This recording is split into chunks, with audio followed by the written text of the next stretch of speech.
c'est vrai que nous sommes peut-être le dernier jour de l'année. Dans la parole de Dieu, il dirait, il vaut mieux la fin d'une chose que son commencement. Mais non, pas tous n'ont le privilège d'être comme ce brigand à la croix, où le commencement était de suite la fin de sa chose.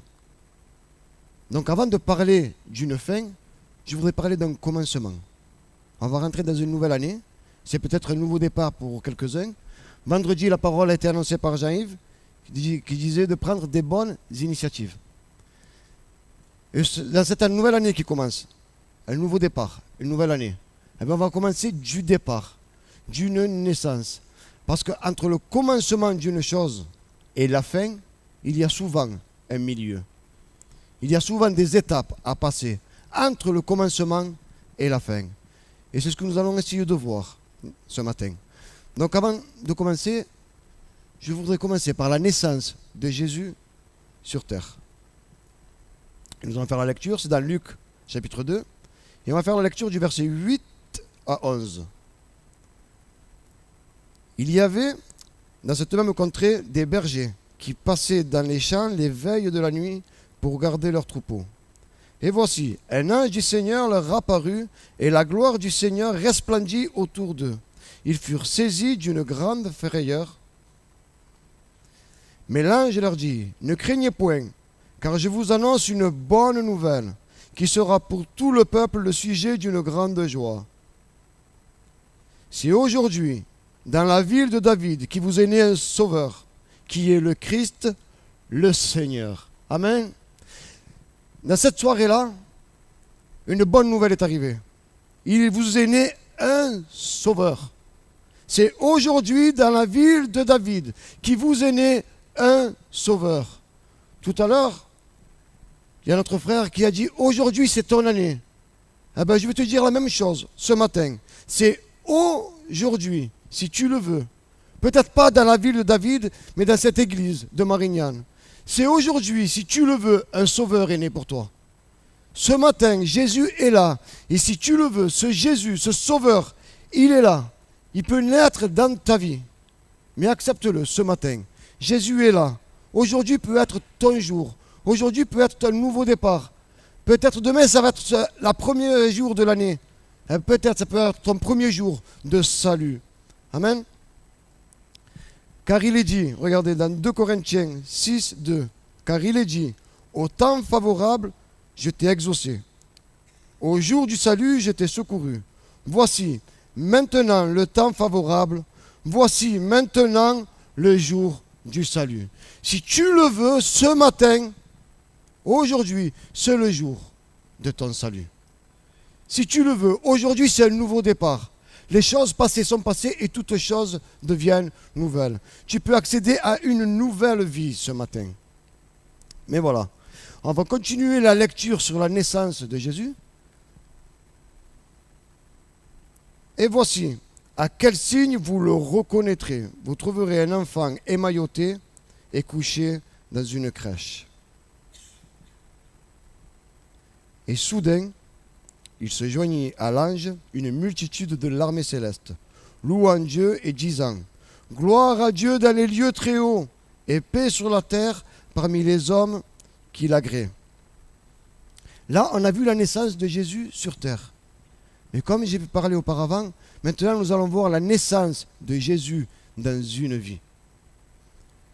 Qu'est-ce que peut faire une naissance, la naissance de Jésus dans une vie? Eh bien, il en va de la même chose. Regardez, on va faire une petite comparaison. Quand Jésus est né sur terre, et soudain, il se joignit à l'ange une multitude de l'armée céleste, louant Dieu et disant, on va le lire plus tard, regardez ce qu'il est dit dans Luc 15, 10. De même, je vous le dis, il y a de la joie devant les anges de Dieu pour un seul pécheur qui se repent. Quand Jésus naît dans ta vie, le ciel aussi est en fête. Regardez. Gloire à Dieu dans les lieux très hauts et paix sur la terre parmi les hommes qu'il agrée. Ensuite, Luc 15, 10. De même, je vous le dis, il y aura plus de joie dans le ciel pour un seul pécheur qui se repent. Quand Jésus est né sur cette terre, il y a eu une grande joie. Laisse-moi te dire, Si Jésus naît dans ton cœur, dans ta vie aujourd'hui, il y aura aussi une grande joie dans le ciel. Le ciel est en fait pour une âme qui se repent. Mais voilà, Jésus est né pour ceux qui ont accepté Jésus dans leur vie. Jésus est né. Mais après la naissance, il y a la croissance de Jésus. Et c'est ce que nous allons voir ce matin. Vous savez, il faut que Jésus grandisse dans notre vie. Jésus n'est pas resté émailloté. Jésus n'est pas resté un petit bébé. Jésus n'est pas resté à la crèche. Jésus a grandi dans cette vie. Et spirituellement dans notre vie, est-ce que Jésus a grandi? Est-ce que Jésus a pris la place dans notre vie? Vous savez, on dit souvent, il faut que je diminue pour que Jésus grandisse. Il faut que je diminue pour qu'il grandisse. Mais en réalité, si on le prend dans ce sens-là, Jésus ne pourra jamais grandir dans notre vie. C'est très difficile. Parce que moi, le premier, l'homme est un état orgueilleux. Il est difficile pour l'homme de s'humilier de lui-même. On ne peut pas baisser de lui-même. Mais Jean, le Baptiste, lui, il avait très bien compris. Il avait compris que c'était l'inverse. Il faut qu'il croisse et que je diminue. Si moi, je suis incapable de diminuer, eh bien, laissons Jésus grandir dans notre vie. Et si Jésus grandit, qui prend toute la place, automatiquement, ça fait balance. Qu'en est-il de ta vie? Comment est Jésus dans ta vie? Est-ce qu'il est toujours émailloté? Est-ce que c'est toujours le petit enfant? Est-ce que tu t'es arrêté simplement à la nouvelle naissance? Ou est-ce que tu le laisses grandir? Ou est-ce que Jésus grandit dans ta vie? Et voici quel signe vous le reconnaîtrez. Vous trouverez un enfant émailloté couché dans une crèche. Il y a certaines personnes, vous savez, il y a des personnes qui, ça fait des années qu'ils sont convertis. Je parle pour moi peut-être. En avance. Mais vous savez, un chrétien qui grandit, il ne grandit pas par rapport aux années. Il grandit par rapport à ce qu'il laisse Jésus grandir dans sa vie.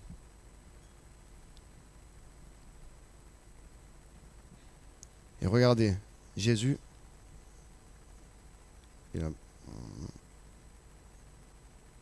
voilà, regardez.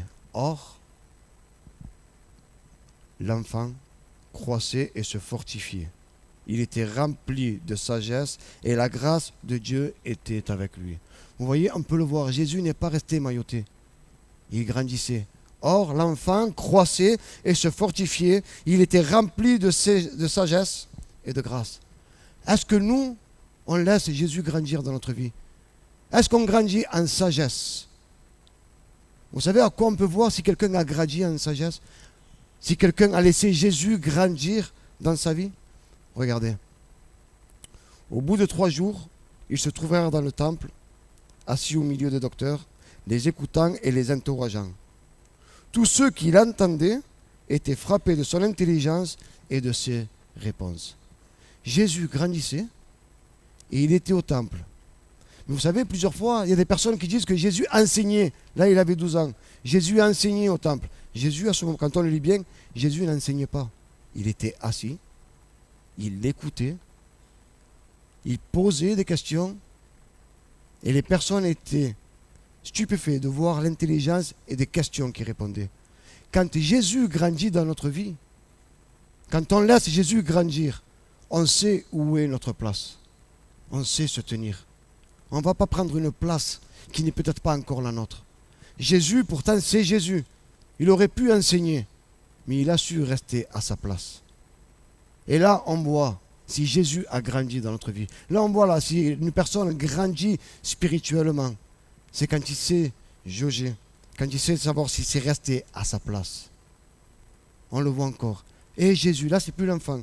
Et Jésus croissait en sagesse, en stature et en grâce, devant Dieu et devant les hommes. Il faut que je croisse. Ce n'est pas ça. Il faut qu'il croisse et que je diminue. Laissons Jésus grandir dans notre vie. Vous savez,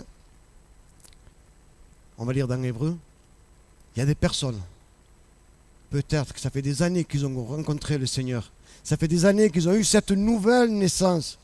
Mais malheureusement, Jésus est resté emmailloté dans leur vie. Ils n'ont pas laissé Jésus grandir. Et l'exemple, il est aussi dans Hébreu. Regardez. Hébreux 5, versets 12 à 14. Vous, en effet, que depuis longtemps, vous devriez être des maîtres. Vous en avez encore besoin qu'on vous enseigne les principes élémentaires des oracles de Dieu. Vous en êtes venus à avoir besoin de lait et non d'une nourriture solide. Or, quiconque en est au lait n'a pas l'expérience de la parole de justice, car il est un enfant. Mais la nourriture solide est pour les hommes faits, pour ceux dont le jugement est exercé par l'usage à discerner ce qui est bien et ce qui est mal. Vous savez, on peut avoir des années de conversion et être toujours un enfant spirituel. Parce que Jésus n'a pas grandi dans notre vie. Et on est toujours là, et des personnes sont toujours là. Comme il dit, on est encore au lait, on n'est pas encore capable d'avoir un aliment solide, simplement parce que Jésus n'a pas grandi dans notre vie. Le conseil de ce matin, laisse Jésus grandir dans ta vie. Laisse Jésus grandir dans ta vie. Laisse Jésus prendre toute la place dans ta vie. Comme dira Jean, il faut qu'il croisse et que je diminue. Vous savez, quand on laisse Jésus grandir dans notre vie, automatiquement, on apprend à obéir. Comment va-t-on si quelqu'un a grandi spirituellement? Eh bien, c'est quand on apprend à l'obéir. Jésus lui-même, il a appris, bien qu'il soit fils, l'obéissance par les choses qu'il a souffertes. Jésus lui-même a appris l'obéissance, étant ici sur terre. Et nous ne voulons pas apprendre l'obéissance. Vous savez, un enfant, un bébé, quand il naît, il n'obéit pas. C'est plutôt nous que nous sommes à sa disposition. Quand il pleure, il faut lui donner à manger. Il faut le changer. C'est nous que nous sommes à sa disposition. Mais quand il grandit, il doit apprendre à obéir. Et nous, quand sommes-nous? Est-ce que nous apprenons à obéir premièrement à Dieu, à ce que Dieu veut? Quand Dieu met quelque chose dans notre vie, dans notre cœur, est-ce que nous lui obéissons? Est-ce que Jésus a pris toute la place? Est-ce qu'il a grandi? Parce que laissez-moi vous dire, un enfant, un bébé, quand il vient de naître, on va l'habiller de 3 mois, mais 2 mois après, on est obligé de changer les habits parce qu'il grandit. Un bébé qui ne grandit pas, il y a une anomalie quelque part. Ben laissez-moi vous dire, un chrétien que ça fait des années qui ne grandit pas, c'est qu'il y a une anomalie quelque part.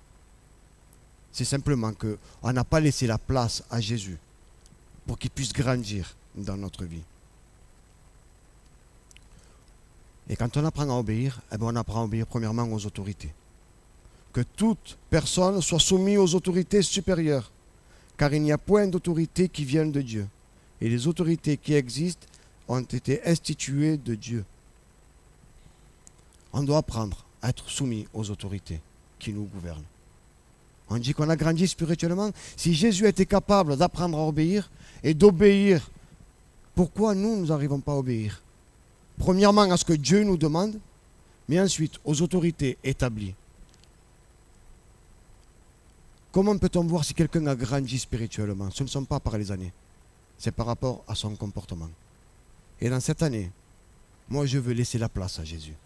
Que tous les jours il puisse grandir dans ma vie. Mais non seulement aux autorités. Regardez. Serviteurs. Si on dit qu'on est chrétien, c'est qu'on est devenu serviteur. Soyez soumis à vos maîtres avec un entier respect, non seulement à ceux qui sont bons et bien disposés, mais à ceux aussi qui sont pénibles. Même si les personnes qui vous dirigent sont pénibles, comment peut-on apprendre qu'on a grandi spirituellement, que Jésus vit en nous? Nous sommes soumis, même s'il est pénible, même si c'est difficile. Soyons soumis. Pourquoi? Parce que peut-être, ça fait 20 ans que je connais le Seigneur. Moi, personne ne m'apprend rien. Soyons soumis. La Bible en français courant est un peu mieux. C'est en français courant que j'ai lu. Soyez pénibles. Dans l'autre traduction, c'est serviteur. C'est ça. Soyez soumis en toute crainte à vos maîtres, non seulement à ceux qui sont bons et doux, mais à ceux qui sont d'un caractère difficile. Pas tous ont un caractère facile. Il y en a qui ont un caractère difficile. Mais c'est, dans la hiérarchie, ils sont là. Soyons soumis. Soyons soumis. C'est là que nous allons voir si Dieu a grandi dans notre vie. C'est là que nous allons voir si nous sommes des chrétiens stables ou si nous sommes restés enfants. Dieu nous demande aujourd'hui, Dieu nous demande ce matin de grandir spirituellement. Mais comment grandir spirituellement? En lui laissant toute la place. Il faut que Jésus grandisse dans notre vie. Quel est notre comportement? Quel est mon comportement? Vous savez, soyez soumis avec un entier respect. Je parle parce que il y a un pasteur qui est là. Il y a des choses que peut-être je ne peux pas être d'accord avec lui. Mais dans le respect, on peut discuter. Et si ça ne va pas à l'encontre de la parole de Dieu, si ça ne va pas à l'encontre, eh bien, nous devons être soumis. Ce n'est pas moi qui le dis, c'est la parole. Et c'est la preuve que nous avons grandi spirituellement. Il faut qu'il croisse et que je diminue. Comment peut-on voir aussi si c'est la volonté de Dieu?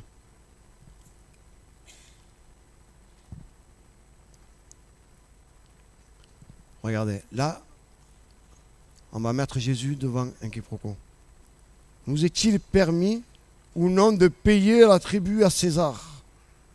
Jésus, apercevant leur ruse, leur répondit, montrez-moi un denier. De qui porte-t-il l'effigie? Et l'inscription de César, répondirent-ils. Alors, il leur dit, rendez donc à César ce qui est à César et à Dieu ce qui est à Dieu. Quand on grandit spirituellement, quand Jésus prend la place dans notre vie, on a ce discernement. On sait ce qu'on doit donner à Dieu et on sait ce qu'on doit donner au monde ou à notre famille. Si Jésus grandit en nous, s'il a toute la place, automatiquement, nous avons ce discernement. Et là, quand je dis donner à Dieu, j'ai pris un exemple, ça va être le temps. Quel temps donnons-nous à Dieu? Et quel temps donnons-nous au monde? Quel temps donnons-nous à notre famille? Là, si je parle par moi-même, si je ne laisse pas Jésus grandir, que je vais agir par ma propre volonté, des fois il y a des décisions qui sont bonnes. Je ne dis pas qu'elles sont mauvaises, qu'elles partent d'une bonne intention.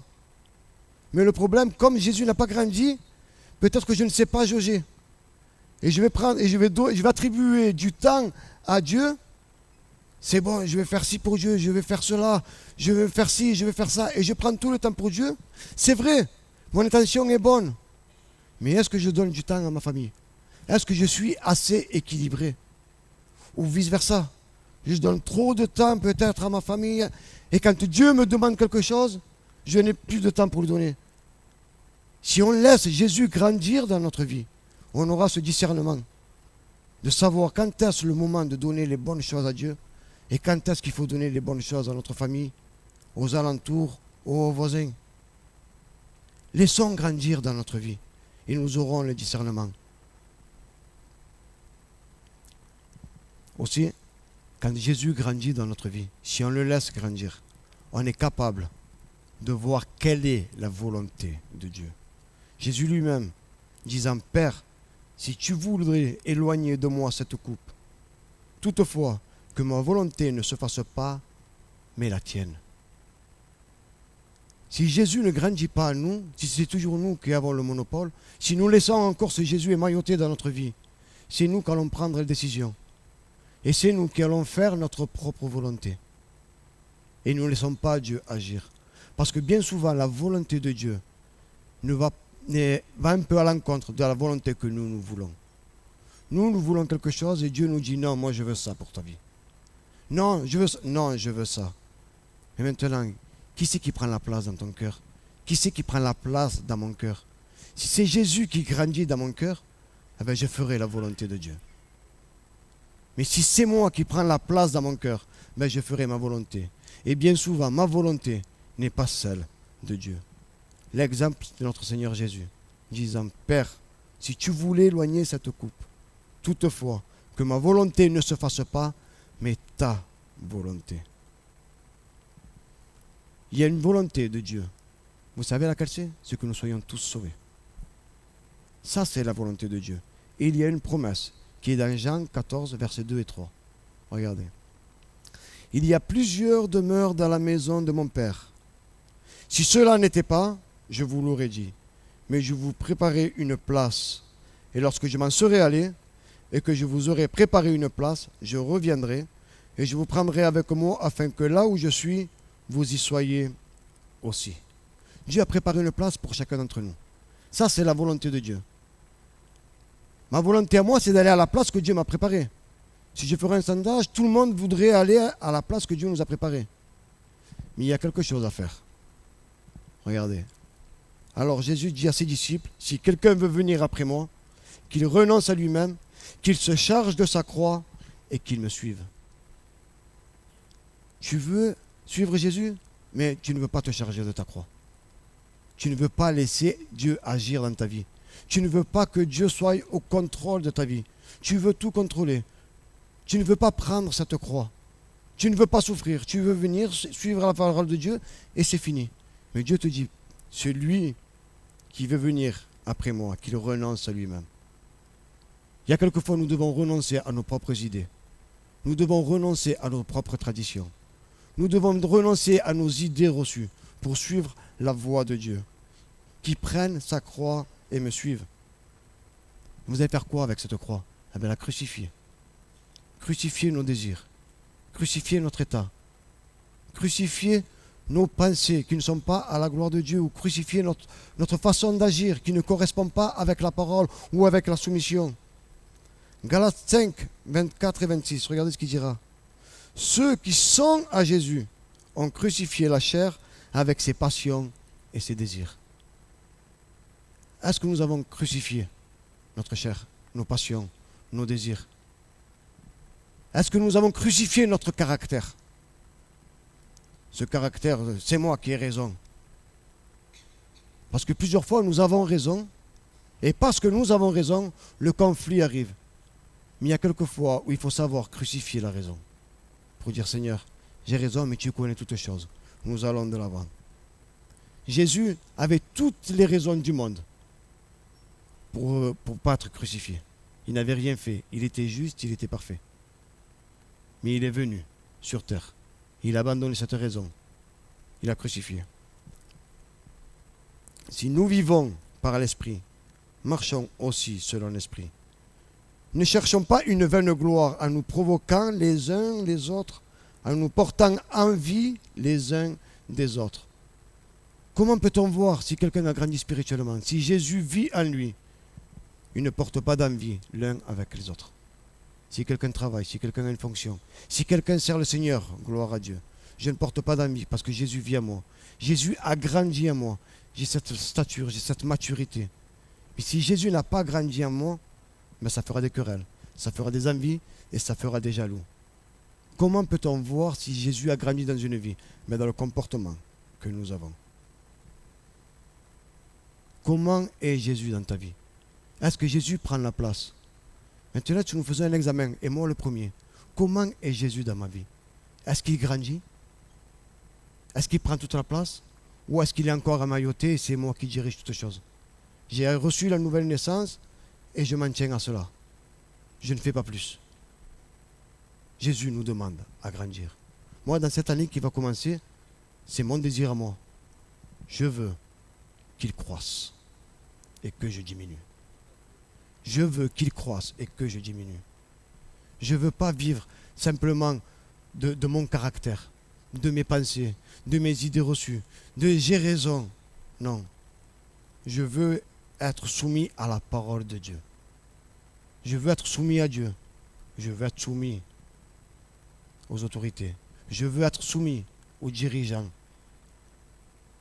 Tant que ça ne va pas à l'encontre de la parole de Dieu. Si un jour un de mes dirigeants me dit il faut arrêter d'adorer Jésus, tu vas adorer Marie, je lui dirai non, ça je ne le ferai pas. Mais si ça ne va pas à l'encontre de la parole de Dieu, même si ça va à l'encontre de mes principes, comment va-t-on si on a mûri spirituellement, si on a grandi? Il faut qu'il croisse et que je diminue. Quel état de ta vie? Que vas-tu faire ce matin? Tu vas prendre cet engagement? Est-ce que tu veux que Jésus grandisse dans ta vie? De toi-même, tu n'y arriveras pas. Alors mets-toi de côté et laisse Jésus grandir. Laisse Jésus grandir. Il faut qu'il croisse et que je diminue. Nous avons été heureux de vous proposer ce message.